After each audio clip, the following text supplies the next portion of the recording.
ต่อจากคลิปที่แล้วเนาะคลิปเมื่อวานนี้เฮาไป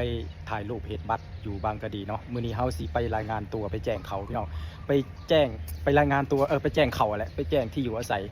อยู่ปทุมธานีอยู่จัดหางานปทุมธานีไปว้าวแล้วก็ออกเดินทางเลยเดี๋ยวสิให้ครูฮูเฮาออกไปส่งอยู่ป้ายรถเมล์คือเก่าแหละ ครูฮูมาแล้ว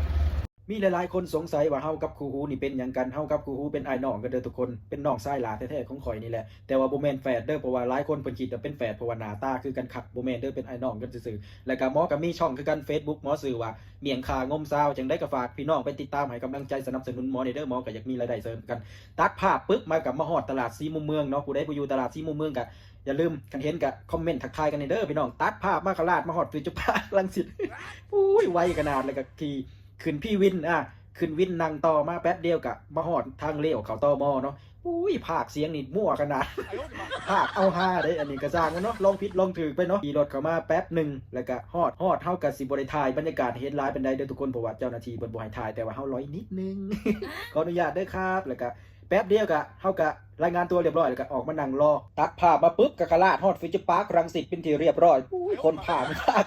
ภาคมั่วขนาดกระจางมันเนาะเอาฮาไปนำแล้วก็มาวุดวิดกับรถเมล์ที่เฮาสิกลับลำลูกกามายืนถ่ารถนี่ก็หึงพี่น้องเอ้ยเกือบชั่วโมงยืนถ่าจนเลือดลงแข้ง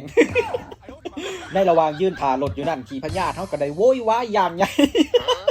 เพราะว่ามันเป็นเวลาบ่าย2เลยเนาะเขาก็ได้ทำการไปหาซื้อแนวมากินรองท้องไว้ซะก่อนแล้วก่อยกันยางเข้ามาในฟิวเจอร์สั้นใต้ดินสิมีเซเว่นอยู่ก็ได้นมกับขนมปังมากินรองท้องไว้ก่อนเป็นการพากย์เสียงที่พากย์เสียงได้มั่วขนาดเนาะสมเจ้า กระจางมันนะเอาแบบมั่วๆฮ่าๆแบบนี้แหละจึงได้ก็ฝากติดตามกันในเด้อสมเจ้าไปแล้วพบกันใหม่คลิปหน้าบ๊ายบาย